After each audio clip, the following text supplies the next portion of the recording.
욥기 41번째 시간입니다. 이 시간에는 16장 1절부터 8절까지의 말씀을 끝없는 헛소리, 율법적 변론이란 제목을 가지고 묵상해 보겠습니다. 엘리바스는 첫 번째 변론에서 욥이 죄 때문에 형벌을 받는다고 주장했습니다. 둘째 변론에서는 욥이 하나님께 드리는 기도가 교만하다며 말꼬투리를 잡고 심지어 욥이 뇌물까지 받았다고 거짓 비난을 합니다. 욥은 하나님과 자신 사이에 중재자가 계시고 그 중재자가 자신과 사람 사이에도 중재해 주기를 원하는 심정으로 중재자를 통한 믿음을 아직 깨닫지 못하는 엘리바스를 향해 제발 좀 헛소리 좀 멈추라고 말합니다. 욥은 친구들의 율법적 변론을 끝도 없는 헛소리라고 규정합니다. 중보자를 기준으로 하는 믿음의 말은 짧고 선명하지만 율법적 비판은 끝없이 말꼬리를 물고 늘어지는 헛된 소리뿐입니다. 율법적 비판은 또 다른 율법의 기준에 의해 비판을 받습니다. 율법의 기준으로 다른 사람을 비판하는 자는 자기가 가진 율법의 기준에 의해 자기는 의인이라는 착각에 빠져 살기도 합니다. 이런 자들이 하는 위로의 말이라는 것은 오히려 비판이고 정죄이며 괴롭게 할 뿐입니다. 욥은 중보자를 깨닫지 못한 채 율법적 기준으로 말하는 친구들을 안타까워했습니다. 그래서 그 친구들과 입장을 바꾸어 그들을 위로하기도 합니다. 4절과 5절입니다. 너희가 내 처지가 되면 나도 너희처럼 입을 열어 여러 말로 너희를 격려하며 입에 발린 말로 너희를 위로했을 것이다. 나도 너희에게 마구 말을 퍼부으며 가엾다는 듯이 머리를 내저을 것이라고 말합니다. 욥은 아무리 말을 해도 고통이 줄지 않고 입을 다물어 보아도 이 아픔이 떠나가지 않는다고 토로합니다. 자신의 말과 침묵이 자신의 고통에 아무런 영향을 주지 못함을 고백하고 있습니다. 중보자를 믿고 확신하더라도 현실의 고통이 사라지는 것은 아닙니다. 단지 그 믿음과 함께 임한 성령의 역사가 그 상황을 이기고 견뎌낼 수 있도록 힘을 더해서 시원하게도 하고 가볍게 느끼게도 할 뿐입니다. 욥은 친구들과 변론하는 것조차 힘들어합니다. 친구들에게 말을 할 수도 하지 않을 수도 없는 상황에서 욥은 그의 내밀한 고통을 독백하듯 하나님께 토로합니다. 욥은 주님께서 자신의 육체에 병이 들게 하셔서 기진맥진하게 하시고 자식들을 죽게 하심으로써 자신을 체포하시고 자기의 적이 되셨다고 탄식합니다. 자신에게 남은 것이라고는 이제 피골이 상접한 앙상한 육체뿐인데 사람들은 그 모습을 보고 내가 죄를 지어서 벌을 받는 것이라고 조롱한다고 하나님 앞에 탄식합니다. 욥에게 자기 심정을 호소할 때는 하나님 한 분밖에 없었습니다. 중보자를 의지하는 믿음이 주는 위로는 하나님 앞에서는 어떠한 탄식도 할 수 있다는 것을 욥이 우리에게 보여주고 있습니다. 욥기 42번째 시간입니다. 16장 6절부터 17절까지의 말씀을 십자가 중보자의 탄식이란 제목을 가지고 묵상해 가고자 합니다. 믿음의 구조를 1인칭은 나, 2인칭은 율법, 3인칭 하나님으로 정립하고 믿는 자가 있는가 하면 1인칭 나 그리고 2인칭의 율법의 완성자 그리스도를 중보자로 삼고 3인칭 하나님 아버지를 구조로 믿는 믿음의 구조가 있습니다. 믿음은 율법을 중보자로 믿느냐, 십자가의 그리스도를 중보자로 믿느냐에 따라 달라집니다.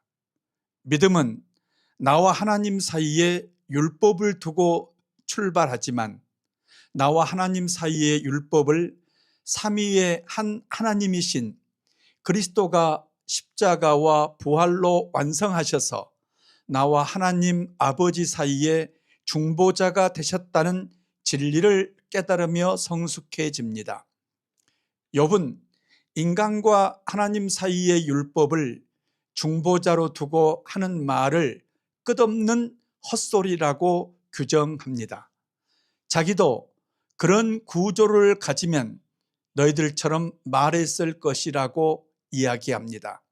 그러나 욥은 그 율법을 십자가와 부활로 완성하신 하나님의 독생자 예수 그리스도를 자신과 하나님 사이에 중보자로 세우고 아버지 하나님 그분에게 마음껏 한탄을 쏟아냈습니다.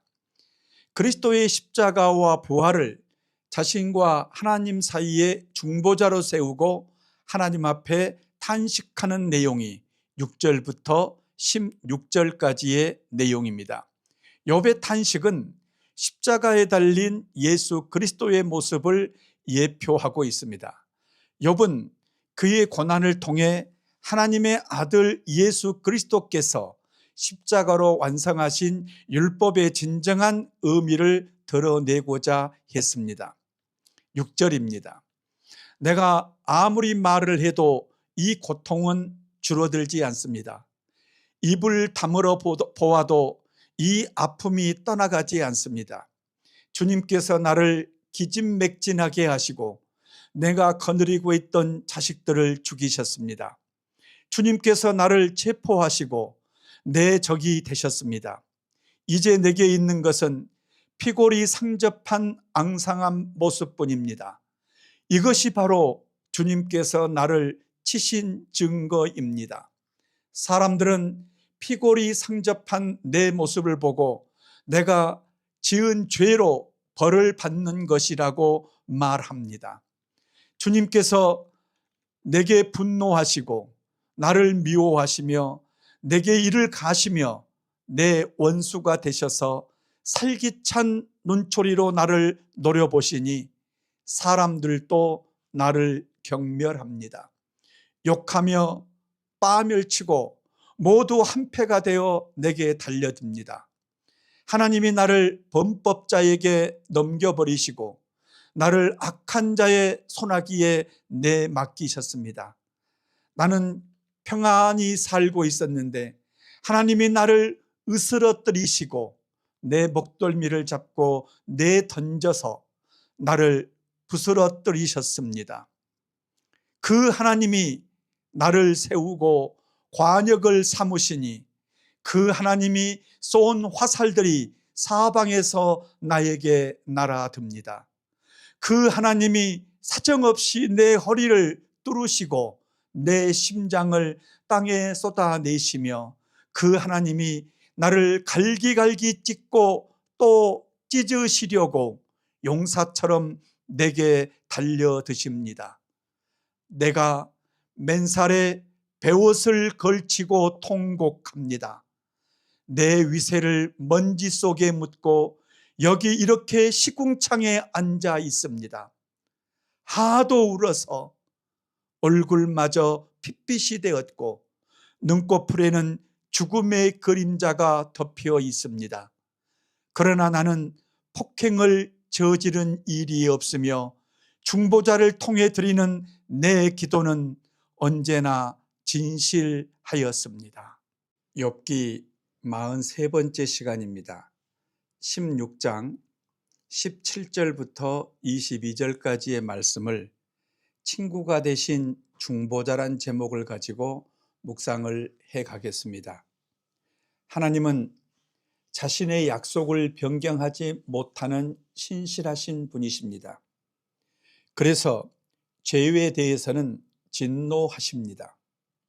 그의 아들 예수 그리스도가 아버지 하나님의 진노를 막으신 중보자의 관역이 되셨습니다.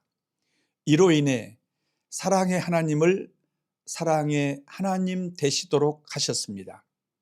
성령 하나님은 진노의 하나님만 기억하는 죄인들에게 사랑의 하나님을 깨닫게 하십니다. 이것이 삼위일체 하나님이십니다. 신실하신 하나님과 나 사이에 모세의 율법이 아닌 그리스도의 십자가와 부활을 중보자로 두어야 삼위일체 하나님의 사랑을 온전히 깨달을 수 있습니다. 나와 그 사이에 율법이 있으면 둘은 하나 되지 못합니다.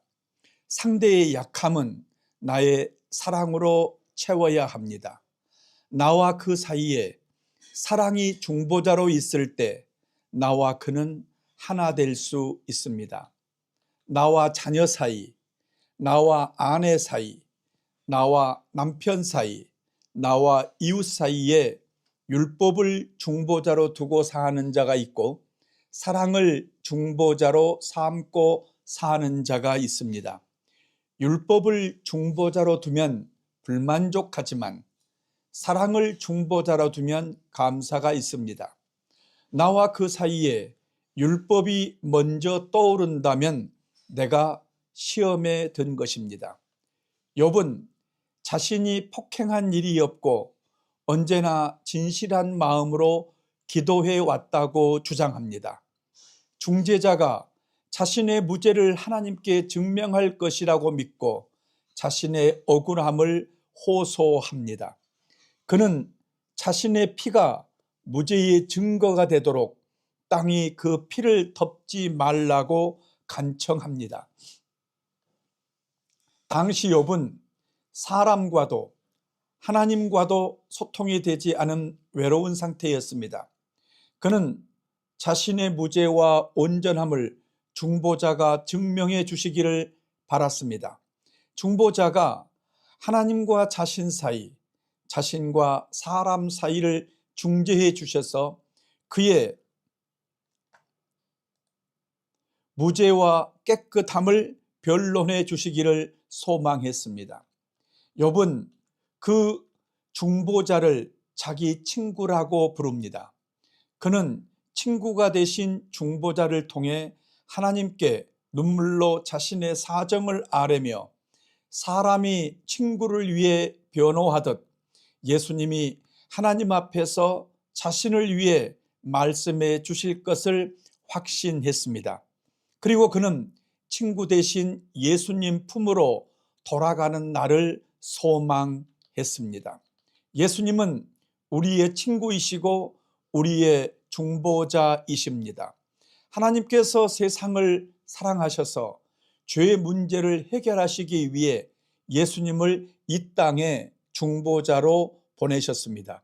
우리는 예수님을 통하여 하나님의 사랑을 알 수 있습니다. 하나님은 우리가 하나님과 원수되었을 때 자신의 외아들을 세상의 중보자로 주심으로 우리에 대한 사랑을 확증하셨습니다. 또한 중보자의 영이신 성령을 통해 하나님의 사랑을 부어주셨습니다. 우리는 하나님의 사랑에 기초하여 고난 중에서도 소망을 가질 수 있으며 중보자의 부활을 통하여 영광을 확신할 수 있습니다. 우리는 하나님과 나 사이, 나와 이웃 사이에 이해할 수 없는 문제가 있을 때에 중보자 예수님을 바라보아야 합니다. 그와 나를 지배하는 율법 속에서 하나님의 사랑을 찾아야 합니다. 감사합니다. 욥기 44번째 시간입니다.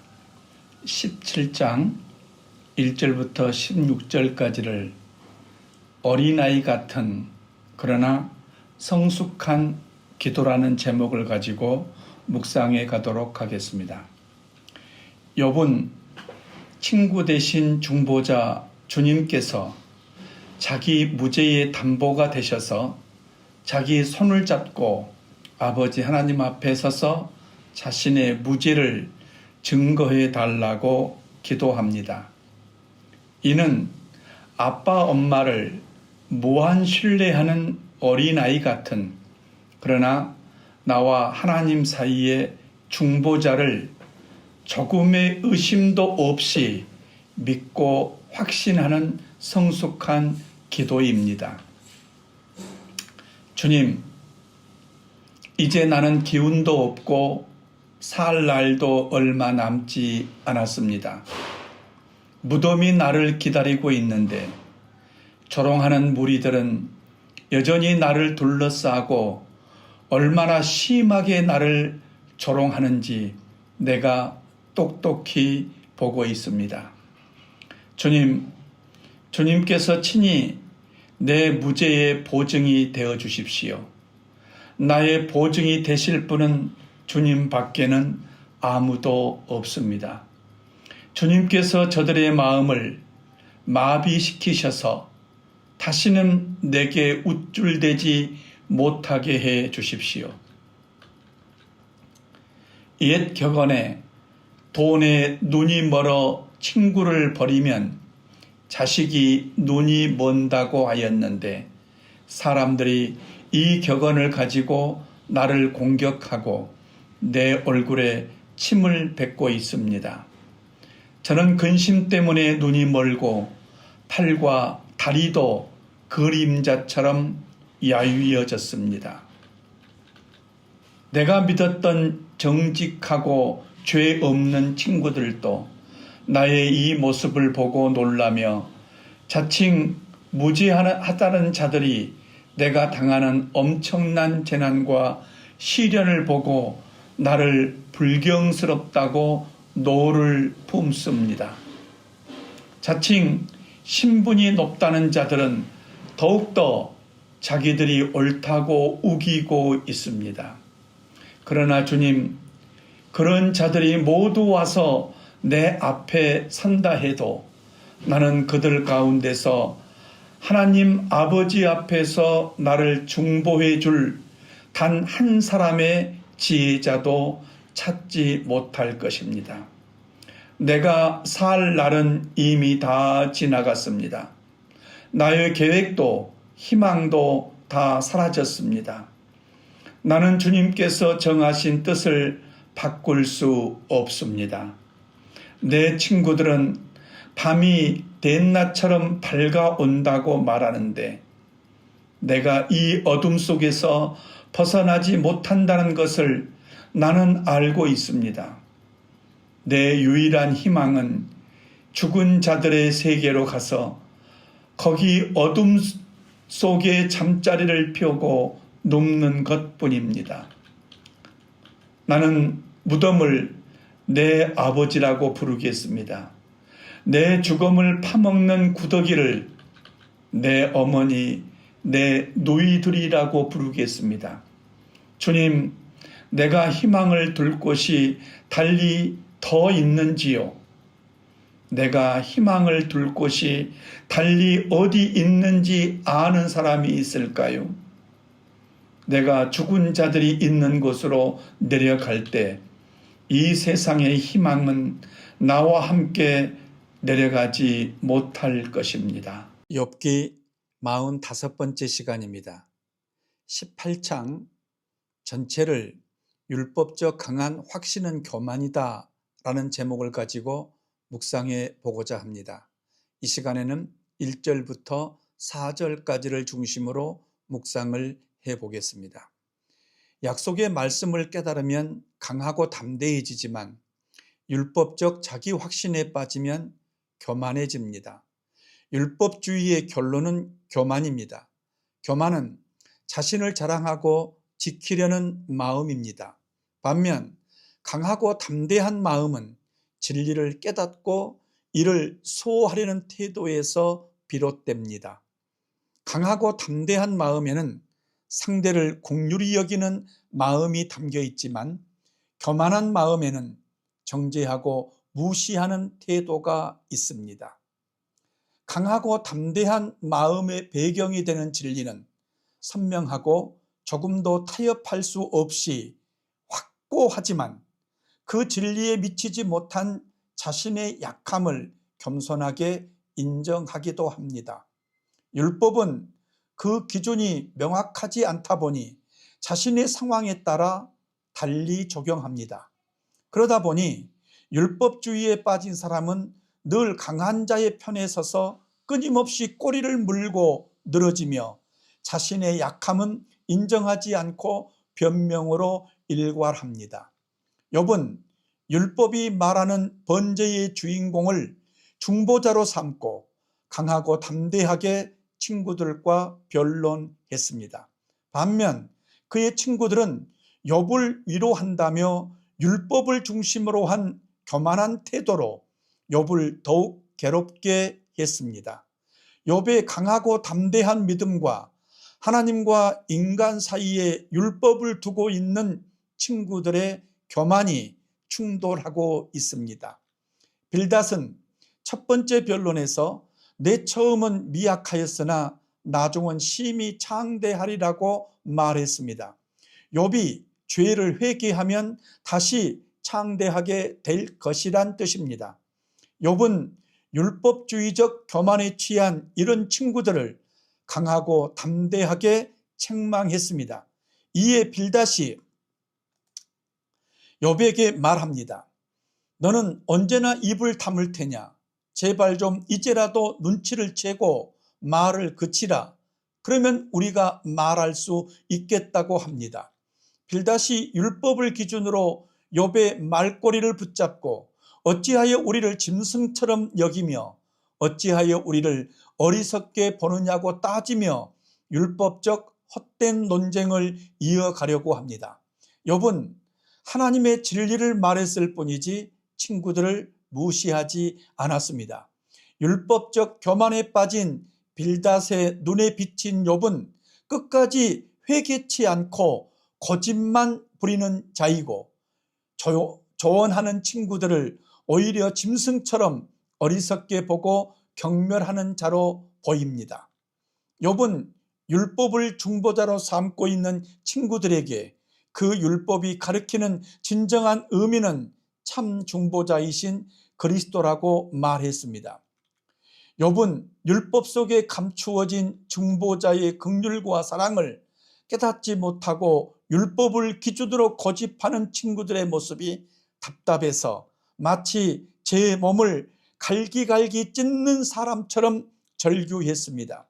그러나 그의 긍휼을 이해하지 못한 빌닷은 이런 욥이 울분과 분노를 터뜨린다고 판단했습니다. 그는 내가 이렇게 울분을 토한다고 이 땅이 황무지가 되며 바위가 제 자리에서 밀려나가겠느냐고 빈정댑니다. 욥이 아무리 발버둥 쳐도 땅이나 바위와 같은 자연은 조금도 요동하지 않는 것처럼 하나님의 심판도 바뀌지 않을 것이며 결국 피할 수 없다는 것입니다. 율법적 기준에 매인 빌닷은 중보자를 통한 인격적인 하나님을 깨닫지 못했습니다. 그러니 하나님의 긍휼은 자연까지도 순종하게 한다는 사실도 알지 못했습니다. 그는 하나님을 기계적인 하나님으로 이해했습니다. 인격적인 하나님은 잠시 욥에게 고난을 주시지만 그 속에는 영원한 평강의 나라가 있습니다.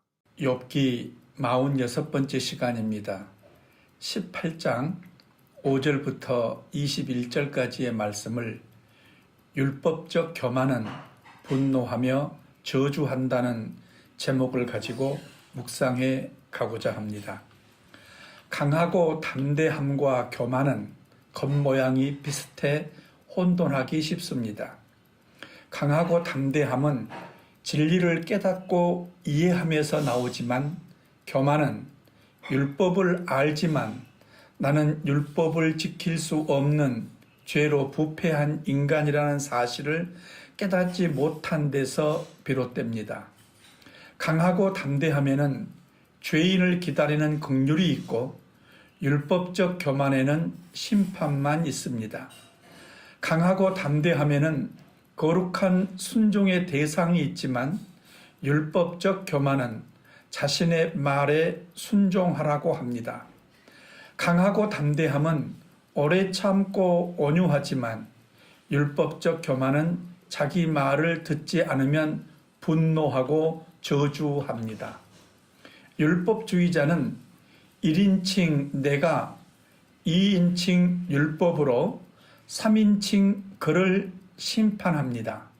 반면 강하고 담대한 믿음은 1인칭 내가 2인칭 긍휼의 중보자 십자가를 통해 3인칭 신실하신 하나님께 긍휼을 호소합니다. 강하고 담대한 믿음으로 누군가를 위로할 때는 1인칭 내가 2인칭 그를 3인칭 십자가 예수 그리스도 중보자의 이름으로 위로합니다. 빌닷은 1인칭 율법으로 2인칭 욥을 죄인으로 판단하여 자신이 율법의 최종 심판자 3인칭이 되어 욥을 분노하며 저주합니다. 빌닷의 말에는 하나님이 없습니다. 긍휼, 십자가가 없는 위로는 저주이지 복음이 아닙니다. 본문에 등장하는 악인, 너는 모두 욥을 지칭합니다. 욥, 너 같은 악인에게는 하나님이 없으므로 빛이 꺼져 어둠 속을 걷는 자와 같다. 과거 너의 힘찬 발걸음은 이제 뒤뚱거리며 결국 내 꾀에 내가 걸려 넘어질 것이다. 욥은 악인이어서 곧 죽게 될 것이라는 말입니다. 또 빌닷은 짐승을 잡는 데 사용하는 각종 사냥 기구들을 비유적으로 동원해서 악인인 욥이 그 덫에 걸려 죽을 것이라고 말합니다. 욥, 너는 내 발로 그물에 걸리고 스스로 함정으로 걸어 들어가니 너의 발뒤꿈치는 덫에 걸리고 올가미가 너를 단단히 죄일 것이다. 땅에 묻힌 밧줄이 너를 기다리고 길목에 숨겨진 덫이 너를 노리고 죽음의 공포가 갑자기 너를 엄습하고 너를 시시각각으로 괴롭히며 잠시도 너를 놓아주지 않을 것이다. 욥, 내가 아무리 부자였어도 이제는 굶주려서 기운이 빠지며 너의 주변에는 재앙이 늘 도사리고 있다. 너의 살갗은 상한 곳이 없어 썩어 들어가고 마침내 죽을 병이 너의 팔다리를 파먹을 것이다. 욥, 너는 믿고 살던 집에서 쫓겨나서 죽음의 세계를 통치하는 왕에게로 끌려갈 것이다. 너의 것이라고는 무엇 하나 집에 남아있지 않으며 내가 살던 곳에는 유황이 뿌려질 것이다. 밑에서는 너의 뿌리가 마르고 위에서는 너의 가지가 잘릴 것이다. 이 땅에는 아무도 너를 기억하지 못하고 어느 거리에서도 너의 이름을 부르는 이가 없을 것이다. 사람들이 너를 밝은 데서 어두운 곳으로 몰아넣어 사람 사는 세계에서 쫓아낼 것이다. 욥, 너의 백성 가운데에 너의 뒤를 잇는 자손이 남아있지 않을 것이며 너의 집안에는 남아있는 이가 하나도 없을 것이다. 동쪽 사람들이 너의 종말을 듣고 놀라듯이 서쪽 사람들도 너의 말로를 듣고 겁에 질릴 것이다. 악한 자의 집안은 반드시 이런 일을 당하며 하나님을 알지 못하는 자가 사는 곳이 이렇게 되고 말 것이다. 욥, 내가 바로 그런 악이다. 여러분, 고난당한 친구를 찾아와서 해준다는 말이 이 정도의 저주이고 분노였었습니다. 그러나 지금 욥은 의인으로서 고난을 받고 있습니다. 하나님은 욥을 신뢰하여 고난을 주시고 욥을 자랑으로 생각하여 고난을 주셨습니다. 예수를 잘못 믿어 율법적 확신이 커지면 자기가 하나님 되는 교만에 빠집니다. 오직 긍휼의 주님을 중보자 소망으로 삼는 사람은 새 힘을 얻으리니 독수리가 날개를 치며 솟아오르듯 올라갈 것이요 뛰어도 지치지 않으며 걸어도 피곤하지 않을 것입니다. 이사야 40장 31절에 기록되어진 고난당한 자를 향한 주님의 중보자를 통한 주의 위로입니다. 감사합니다.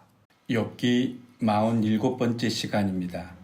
19장 1절부터 12절까지의 말씀을 욥이 고난 가운데 깨달은 하나님의 섭리란 제목을 가지고 묵상해 가도록 하겠습니다.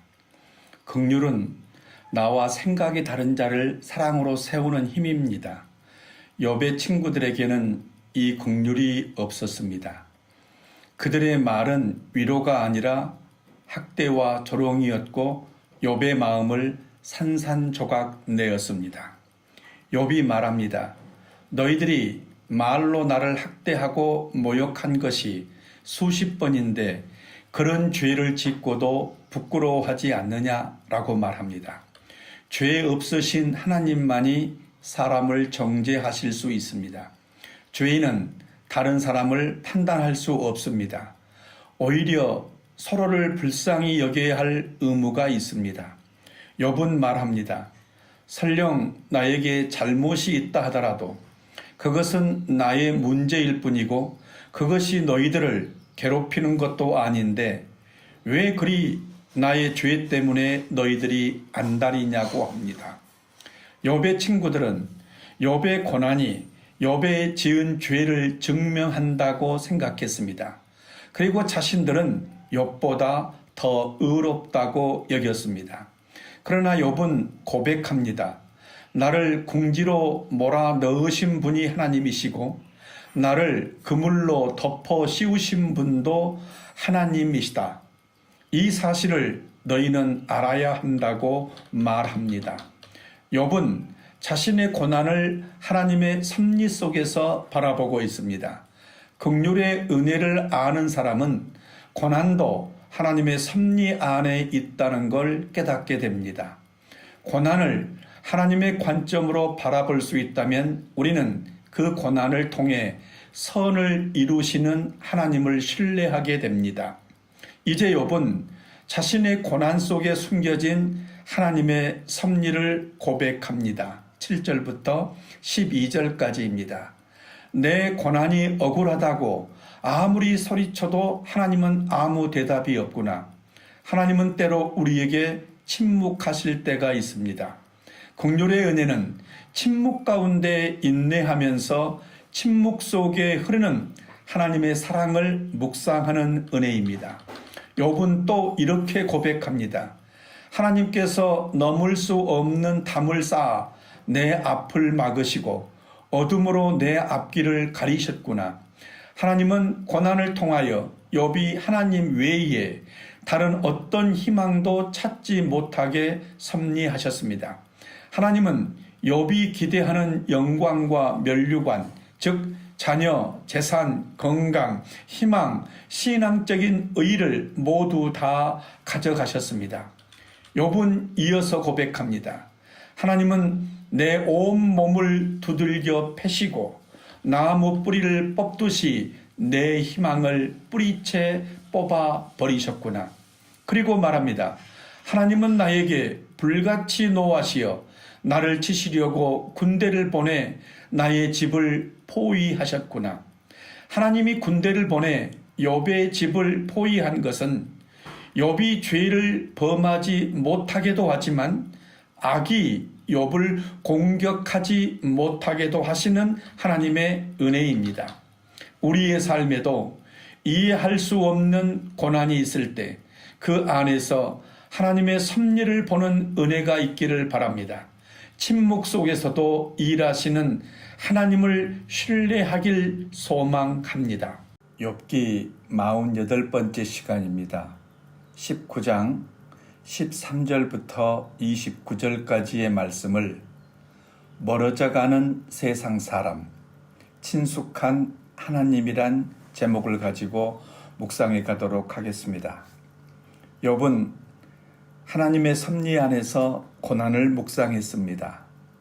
나의 절망이 하나님께는 희망이 되고 나의 의가 깨어져야 하나님의 의가 서고 하나님의 의만 남아야 하나님의 영광이 된다는 걸 알았습니다. 이제 욥은 하나님께서 인간적 의존의 실마리가 남아있는 인간관계를 정리해 주셨다고 말합니다. 세상의 교회들과 신자들은 구원의 진리보다 인간관계를 더 의존하려고 합니다. 그러나 하나님의 나라는 인간관계를 가지고 가는 나라가 아닙니다. 인간관계에는 상호 유익이 얽혀 있고 그 안에서 순수한 믿음의 결단은 뒤로 밀려나기 마련입니다. 심지어 이단인 줄 알면서도 단호하게 관계를 정리하지 못하는 경우가 있습니다. 욥은 하나님께서 이런 자신의 복잡한 인간관계까지 고난을 통해 정리해 주셨다고 고백합니다. 욥은 하나님께서 자기 가족들을 자기에게서 멀리 떠나가게 하셨고 자기 친척들과 친구들은 물론이고 자기 집에 머무른 나그네와 여종들까지 모두 낯선 사람이 되게 하셨다고 말합니다. 종을 불러도 대답도 하지 않으니 자기가 종에게 애걸하는 신세가 되었고 아내는 내가 살아 숨쉬는 것도 싫어하고 친형제와 어린 것들까지도 자기를 무시하고 구박하며 자기가 사랑하던 모두가 자기에게서 등을 돌린다고 했습니다. 욥이 처한 현실은 완전한 고립이었습니다. 모든 사람이 다 욥을 멀리했습니다. 그런데도 욥을 찾아온 자들이 있었습니다. 바로 친구들이었습니다.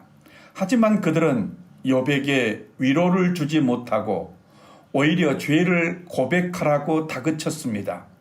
욥은 그들에게 자기를 긍휼히 여겨달라고 부탁합니다. 하나님이 나를 치셔서 이렇게 내가 피골이 맞다 뼈만 앙상하고 잇몸으로 겨우 연명하는 신세가 되었으니 너무 구박하지 말고 나를 좀 긍휼히 여겨다오.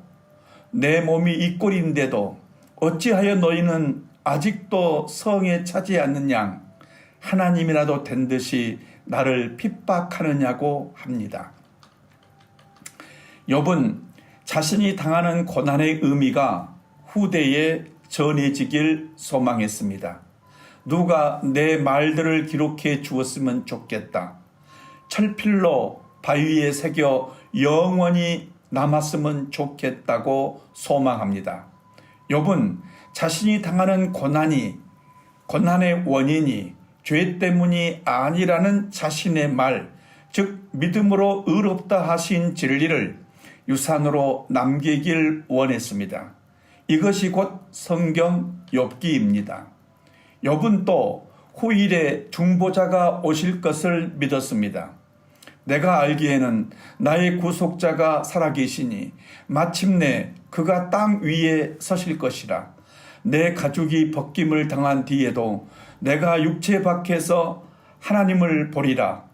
욥은 그 중보자 메시아는 세상에서 자기 곁을 떠났던 사람들처럼 자신을 낯선 사람처럼 보지 않을 것이며 자신의 고난이 죄 때문이 아니라는 자신이 주장이 옳다고 변호해 주실 것을 믿었습니다. 그리고 욥은 그의 간장이 다 녹는 심정으로 율법적 변론을 이어가고자 하는 친구들에게 복음을 전했습니다. 너희는 내게 고통을 줄 궁리만 하고 나를 칠 구실만 찾고 있구나. 너희는 너희가 휘두르는 너희의 칼을 두려워해야 한다. 그 칼이 너희의 죄 위에 내리는 하나님의 분노가 될 것이다. 라고 말합니다. 제발 하나님의 심판을 두려워하는 자가 되라는 복음적 경고입니다. 하나님께서는 욥의 이 경고를 가볍게 여기지 않으셨습니다. 욥의 말대로 나중에 하나님께서 친구들을 꾸짖으셨고 그들은 욥에게 용서를 구했으며 욥은 그들을 위해 중보 기도해 주었습니다. 욥은 친구들에게 하나님 앞에서 겸손하라고 권면합니다. 겸손은 하나님 앞에서 자신을 죄인으로 인정하는 것입니다.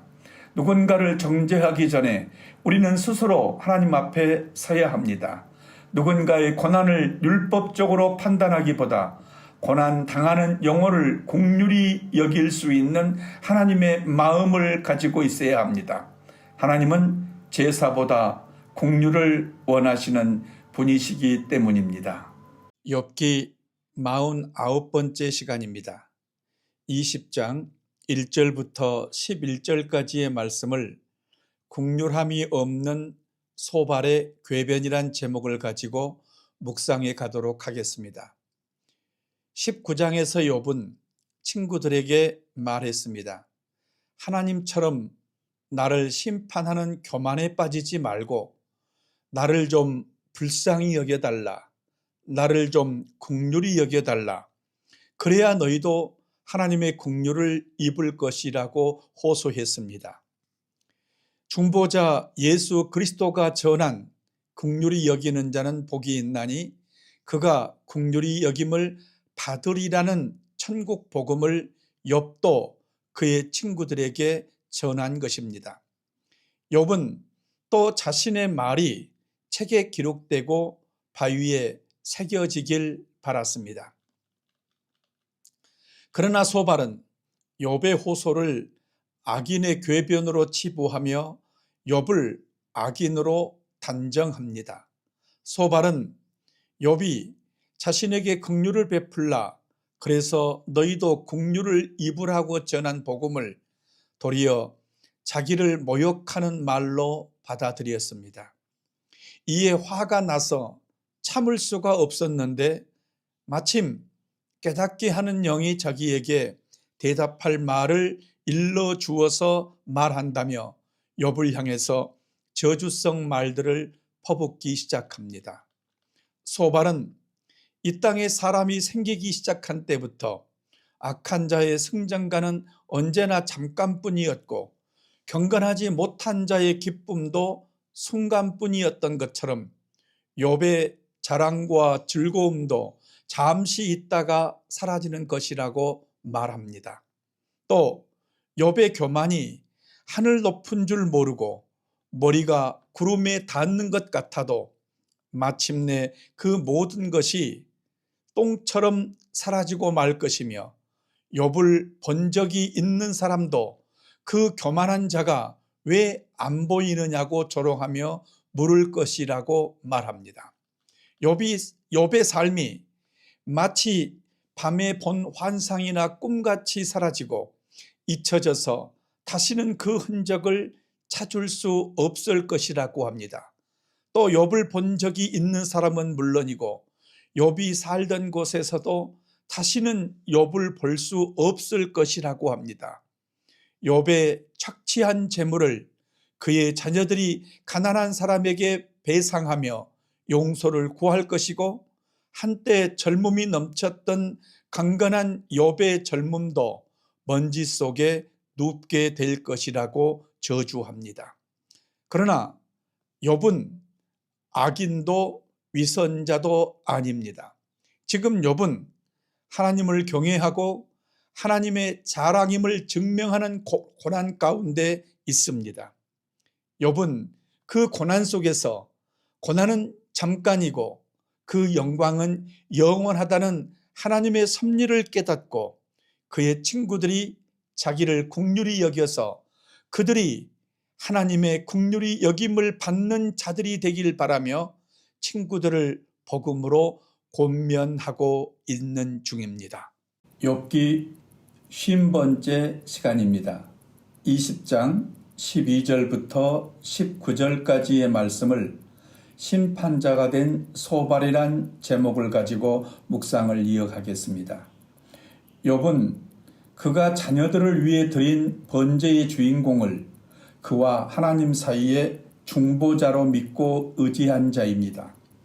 그분이 자신을 하나님 앞에 의롭다고 변호해 주신다는 의의 심판을 믿었습니다. 욥의 친구들은 인간과 하나님 사이에 율법을 두고 율법적으로 욥을 심판하고 있습니다. 교회 안에도 욥과 같은 믿음을 지닌 이들이 있는가 하면 욥의 친구들과 같은 율법주의자가 있습니다. 또 율법주의 안에는 자기 유익을 위한 인간관계의 비중을 두고 신앙생활을 하는 사람도 있습니다. 종교의 탈을 쓰고 율법주의에 빠지게 되면 아이러니하게도 악을 두려워하지 않습니다. 오히려 그 악에서 짜릿한 달콤함을 느낍니다. 이는 또 다른 율법으로 자기를 정당화할 수 있다고 생각하기 때문입니다.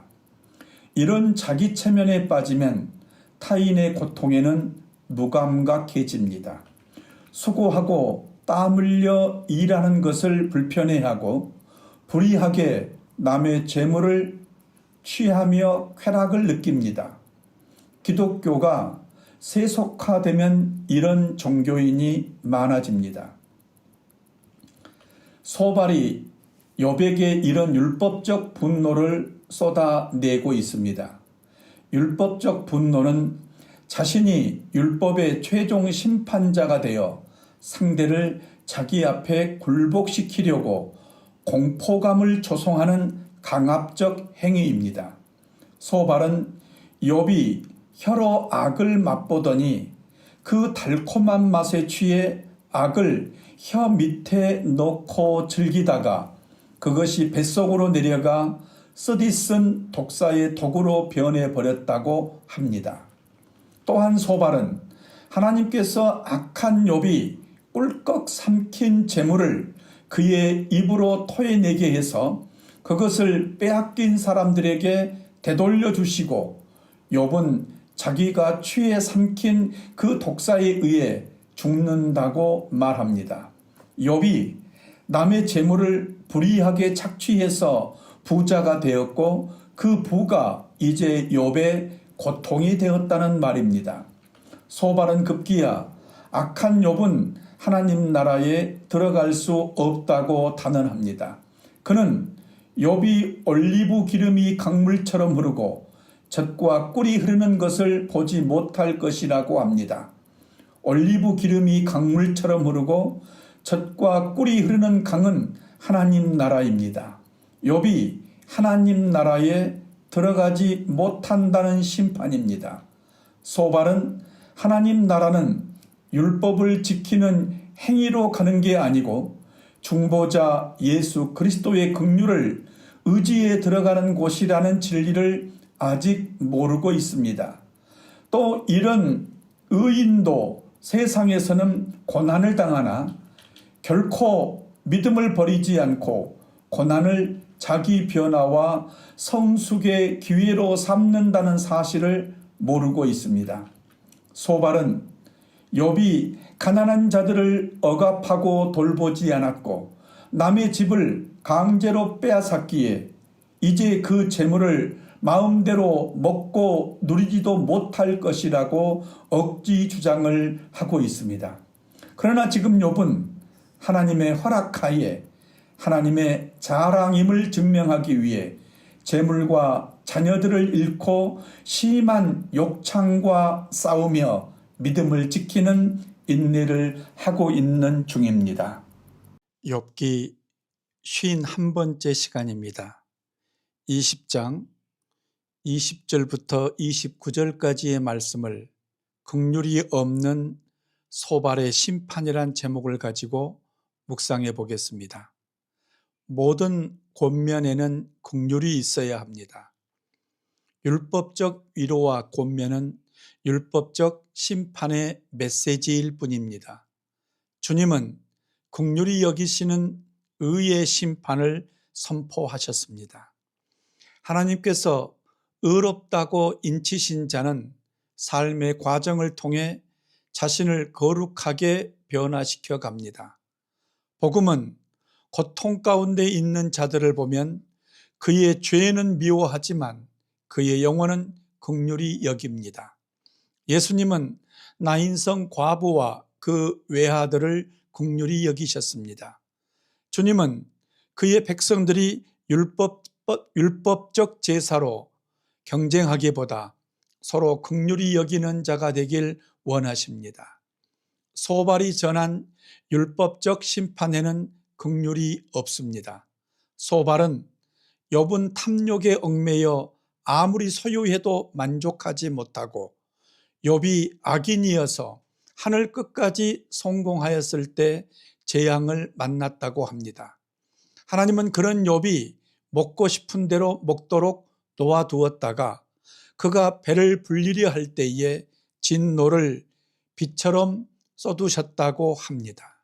소발은 욥이 여러 재앙을 동시에 받은 것은 그가 악인이기 때문이라고 합니다. 소발은 욥이 철무기를 피했으나 하나님은 놋 화살로 그를 꿰뚫을 것이고 욥이 등을 뚫고 나온 화살을 빼낸다고 해도 쓸개를 휘젓고 나온 활촉이 그를 겁에 질리게 할 것이라고 말합니다. 욥이 평생 모은 모든 재산도 삽시간에 없어지고 풀무질하지 않아도 저절로 타오르는 심판의 불길이 그를 삼킬 것이며 그 불이 집에 남아있는 사람들까지 살을 것이라고 말합니다. 또 소발은 하늘이 욥의 죄악을 밝히 드러내고 땅이 욥을 고발할 것이라고 말합니다. 하나님이 진노하시는 심판의 날에 욥의 모든 재산이 홍수에 쓸려가듯 다 쓸려갈 것이고 하나님께서 악인에게 주신 몫의 유산은 심판인데 이것이 하나님이 욥에게 주시기로 정하신 유산이라고 주장합니다. 지금 욥은 고통 가운데서 친구들에게 긍휼을 바랐는데 친구 소발은 그런 욥을 율법적으로 심판하고 있습니다. 율법적으로 회개를 강압하면 위선을 부추길 수 있습니다. 율법은 두려움을 더하지만 긍휼은 진실한 회개로 이끕니다. 진실한 회개는 내 재물, 내 자녀, 명예, 건강을 의지하던 데서 중보자 예수 그리스도의 십자가와 부활을 의지하겠다는 것입니다. 참 회개가 강하고 담대한 새 힘과 샬롬을 얻게 합니다. 하나님의 진노를 막을 길은 율법적 회개가 아니라 주의 긍휼의 은혜에 힘입어서 회개하는 것입니다. 감사합니다.